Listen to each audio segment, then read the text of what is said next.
Good evening and welcome to Woman. Tonight we will be discussing the single parent experience, specifically the experience of an unmarried person who chooses to adopt a child. My guest this evening is a single parent. She is Marjorie Margolis. Marjorie is a reporter with NBC News in New York. She is currently collaborating on a book about adoption by single people and her experience as a single mother. Welcome to the show, Marjorie. Do you think that single parents are courageous, selfish, or crazy? You have two daughters. How old are they? And you adopted her 4 years ago? Now, Lehigh is Korean, Holly is Vietnamese, right? How did you decide to adopt interracially? Did the agency in Korea respond to you similarly to the one here? I mean, were they a little taken aback by the fact that you weren't married and that you walked in their door? How did you feel when you were at the airport and she was coming? How did the people in your family respond when you first announced, well, I'm going to... How much influence do you think your salary had with the agency? Were you able to tell from your interviews with the adoption agency what negative qualities they were looking for? I know why, you did what you did, but do you know other reasons that other single parents have adopted children? You really, took on something, doing first of all the interracial thing, but also adopting a Vietnamese child. I mean, there are going to be problems anyway between a single parent and a child, certain problems. What were some of the problems because she is Vietnamese and because she had lived in that atmosphere? I mean, all of a sudden this child arrives, a bit of a monster, and you must have had second thoughts too occasionally, right? Did you have to get her help ultimately? What do you think the psychological advantages and disadvantages are to being the child of a single parent? Do you separate them from your social life? Do you take them on dates? Right. Do you have strong feelings about marriage one way or the other? You're not going to talk about it, right? Well, I think people who are divorced and single parents very often feel that they must, remarry for their children, so their children will either have a mother or a father. Do you have to make very elaborate child care arrangements? I know your schedule is horrendous. Do you think your experiences are any different from a single parent who is divorced or widowed? Marjorie, we have about 2 minutes, and I'd like us to use that time talking about what are the difficult things, what are the hardest moments. Do you have guilt feelings like the rest of us? Can you describe in 30 seconds how they describe the situation? Marjorie, we're out of time. You know how that is.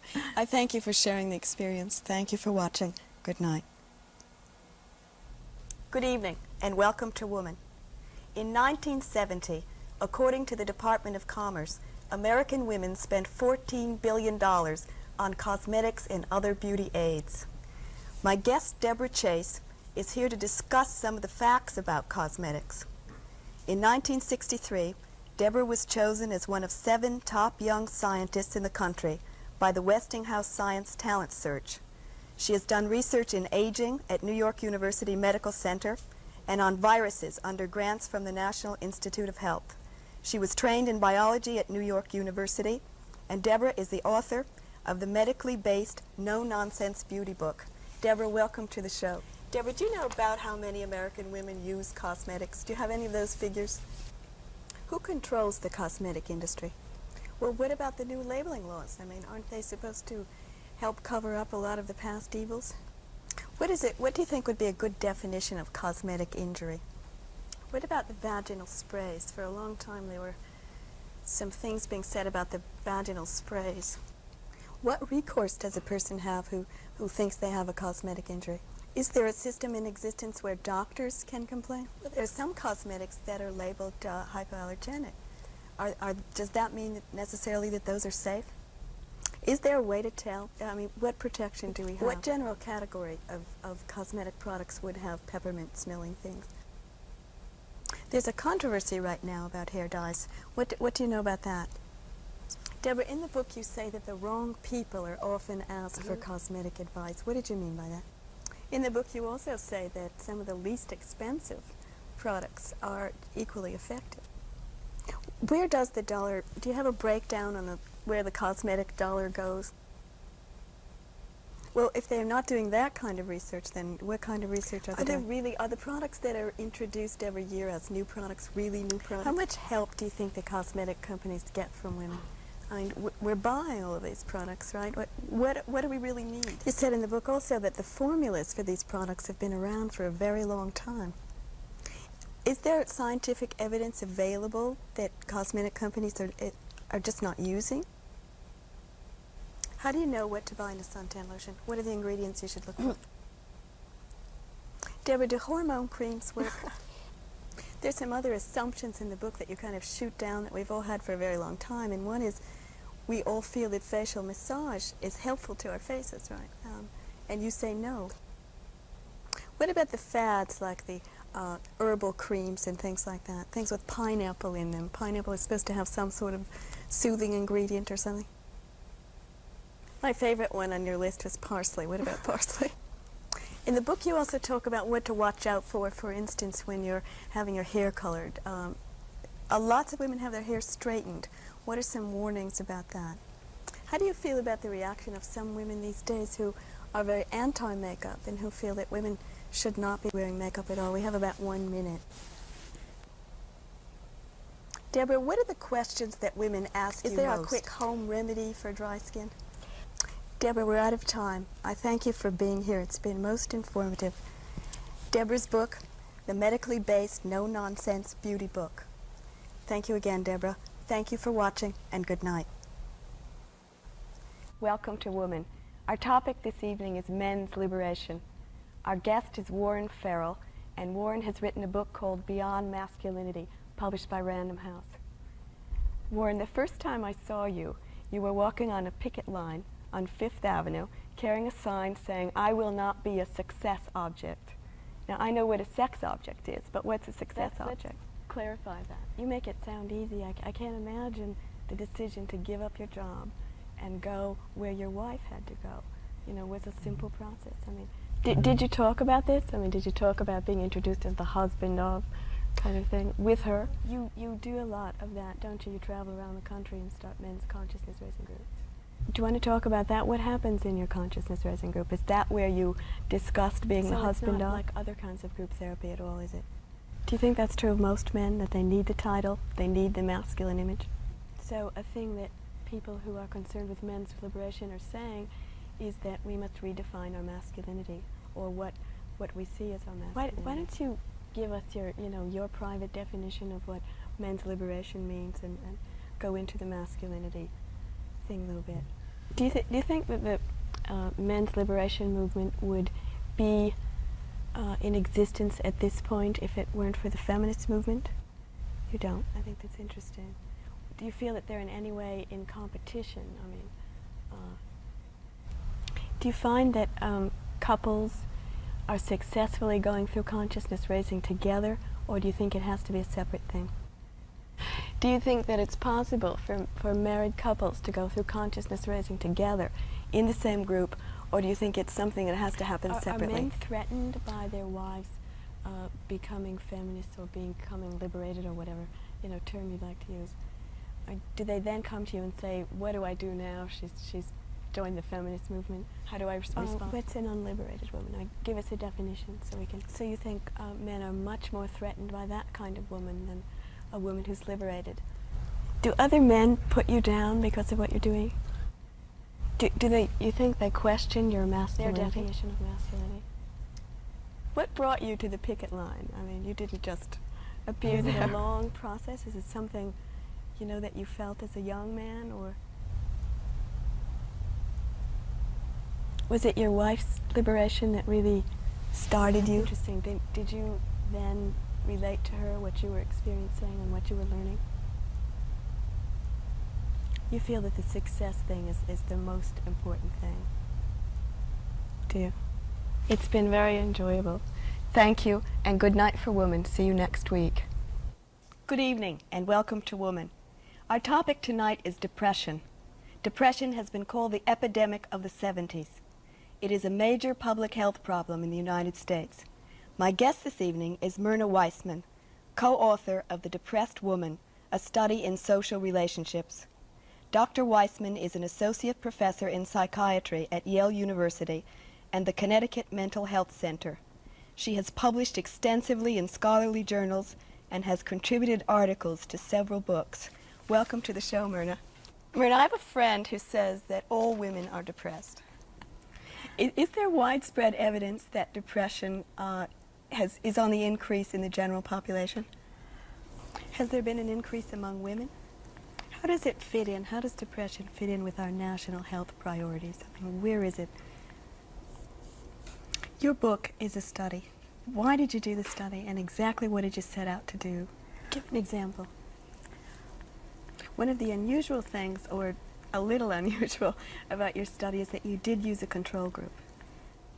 What was the makeup of the group of depressed women? I mean, were they married? Were they single? Did they have children? Do people mean different things when they talk about depression? Now, that's not acute depression. All right, so those are some of the ways one can tell. Another thing that I'm sort of interested in is the correlation between female sex hormones and depression. I mean, isn't that a thing that's said? Premenstrual tension and depression, that kind of thing, depression along with menopause or even childbirth. Now, is that true or is that not true that there is a correlation? And what about the empty nest syndrome that is also very often laid on menopausal women when their children have suddenly left? You describe in the book some social maladjustments of depressive women. Would you talk about that just a little bit? Let's talk about housewives. There's some so-called myths about housewives too. One is that the more obsessive a person becomes about the tidiness of their home, the more likely they are to be depressed. There were some other myths about housewives too. Well, the association of the housework with the family relationships was another. Is it necessarily true, though, if a woman is stuck at home and cannot find a way to get out, that she's going to be depressive?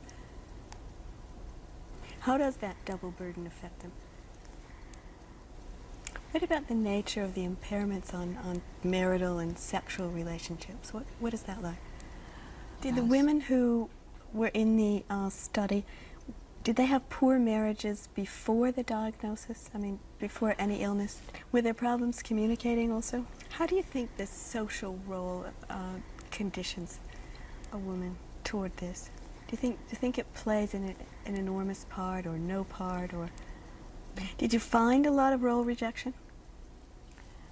Women rejecting their roles as wives, mothers, housewives, whatever. What about the problems in the interaction between the depressive mother and her child?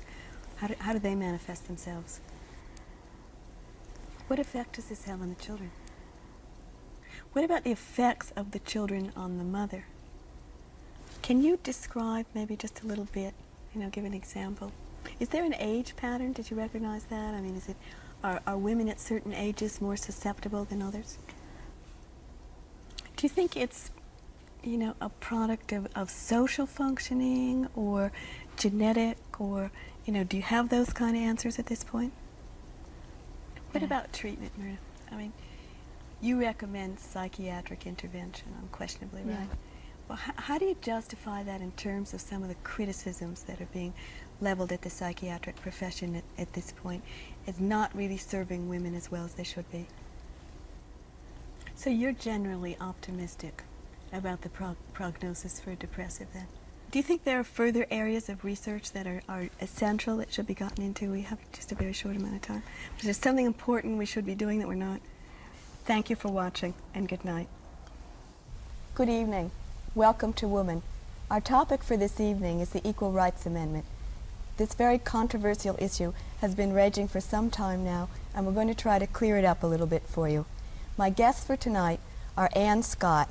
Ann is on the National Board of Common Cause. She's a vice president in charge of legislation for the National Organization for Women. She's a member of the Women's Advisory Committee to the Secretary of Labor. She's an associate director of American Association of Higher Education. And my other guest is Karen DeCrow, who is a lawyer, author of Sexist Justice and A Young Woman's Guide to Liberation. She's also chairperson of the Politics Task Force of Now. Just for the record, how does the Equal Rights Amendment read? How did it all start? I think that's very startling because I had no idea that it had been around that long, and I think most people didn't. Was that the first time it had come up? Before we get into the legal aspect, let's talk a little bit about the history of the states ratifying. Let's name a few. It's an enormous job. Then you would really violently disagree with the people who say we don't need the ERA. What are some of the opportunities that the ERA, the passage of the Equal Rights Amendment, will provide for women?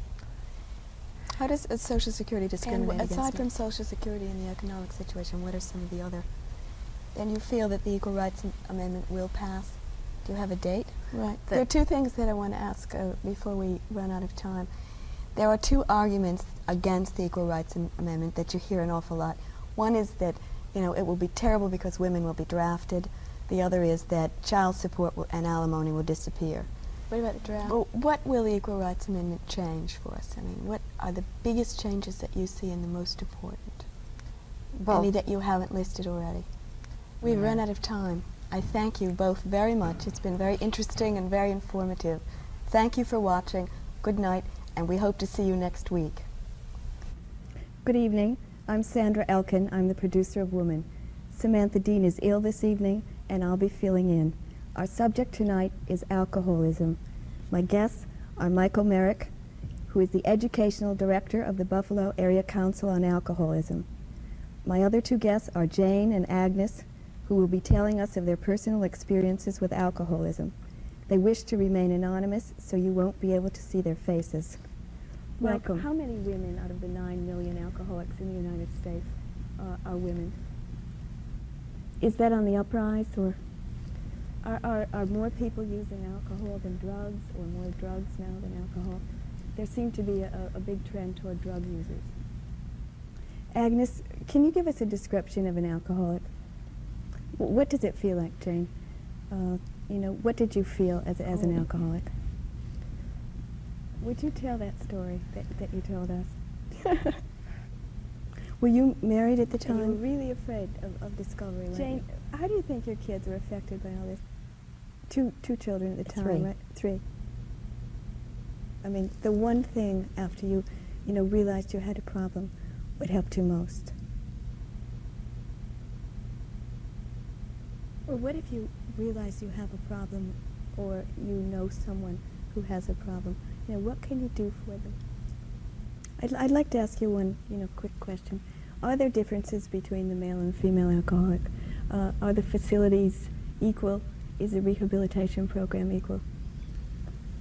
I know, because at one point you said that you felt that there were not enough facilities for the female alcoholic. Thank you very much. Thank you, Mike. Thank you, Jane. Thank you, Agnes. Good night, and thank you for watching. Good evening, and welcome to Woman. My guest this evening is Susan Brody. Susan lives in New York City, where she is an editor and writer for Ms. Magazine. Her work has appeared in the New York Times, The Village Voice, and Harper's. She is the author of Between Marriage and Divorce, a very personal account of her marriage and subsequent divorce. Susan, welcome to Woman. Susan, you make a very large point in the book of being a child of the 60s. How do you think that affected what happened to you later on? Do you think the 60s were any different from the 50s or the 40s or the 30s, really? Do you think women who are young, the age you were in the 50s and 60s, in the 70s, do you think they are thinking differently? Do you think there are common experiences in marriage and divorce, no matter what your educational background, your social status is, or your color, or whatever? I asked you that because I know you've been on a book tour recently, publicizing your book, and I wondered if women came up to you, women with children who have been divorced, or black women who are not in the same economic category that you are, if they said to you, look, Susan, you don't have anything to say to us, really. Yeah, I agree that it's painful no matter what. Yeah. And that rich, poor, whatever, it doesn't matter. It's a bad experience for both men and women. Before we talk about your divorce, let's talk about your marriage a little bit. What did you expect it to be like before you were married? Do you feel he was also acting out his role? Do you think it made any difference that you were 21 when you got married? Do you think if you had waited longer? I mean, I hear people say all these things, you know, if only I were older, if only I knew more. So really, you were more prepared for marriage than anything. You weren't at that time really a journalist. You also talk a little bit in the book about fixing up your apartment so that you would have sort of the perfect nest. Can you talk about that a little bit? How did your friends see your marriage? Is it necessary for you to know why your marriage broke up, or do you know? You talk about the dreams, and it's what I call rumors. You know, the rumors we hear about how things are supposed to be. And I think one of the major causes of dissatisfaction within a marriage is the rumors we hear about sex and fidelity and that kind of thing. I mean, we hear how many orgasms we're supposed to have. We hear, you know, what the ideal couple, how many times a week they have sex and that kind of thing. Do you think that was had any kind of influence on your marriage? You also said that at the time you were going to a psychiatrist and you didn't really talk about your relationship with your psychiatrist because you felt it would be a betrayal. And that's such a devastating thing. There was another aspect of your marriage that you thought at the time was unique, and that was you had an affair at one point. And I must say, it's one of the funniest accounts. I really laughed because there's a lot to identify with, I think, for a lot of people, both men and women, you know, people who reach points in their marriage where they're not quite sure that things are going well, but maybe they don't want to ask questions to find out, and they maybe are looking and so on. Can you talk about what happened to you when that was happening? I don't want, you know, the details, but I want you to talk about what you were feeling then. So are you saying that you think that that maybe is what did it for your marriage? But you were aware of the divorce statistics, weren't you? I mean, you just didn't apply them. Whenever I think of the divorce statistics, I think about all the people who are hanging on in marriages who will probably not get divorced for, you know, whatever reasons, children or whatever. And I think that's even more alarming. I mean, it's an incredible indictment. It obviously was a terrific shock to you to react the way you reacted. Do you think that was because people don't talk about what happens to you after? There seems to be no place in our society where we can discuss this. I mean, certainly you don't hear it discussed on television very much. You don't read that many books that are very, very honest about the pain, the feeling of rejection, and so on. I suppose maybe consciousness-raising groups, some of the women's colleges and so on are making places, but I don't know of any other place, do you? I wonder how, if you were going to try to tell someone how to cope with that, what you would say. Has anyone said to you that at the beginning of the book you come off very naive? Do you have any contact with your ex-husband at all? Are you totally pessimistic about marriage? I mean, you make statements like, the institution has failed us, we have not failed the institution. Now you work for Ms., and so one can make the assumption that you're very involved in the women's movement, yet the book is not political. It's personal instead. Now, did you make a choice? What about now? This minute, kind of, where's your head at this point? Just in terms of yourself. Well, I hope we've made maybe a small beginning about talking about the very personal part of divorce. Susan, thank you for being here. Thank you for watching, and good night.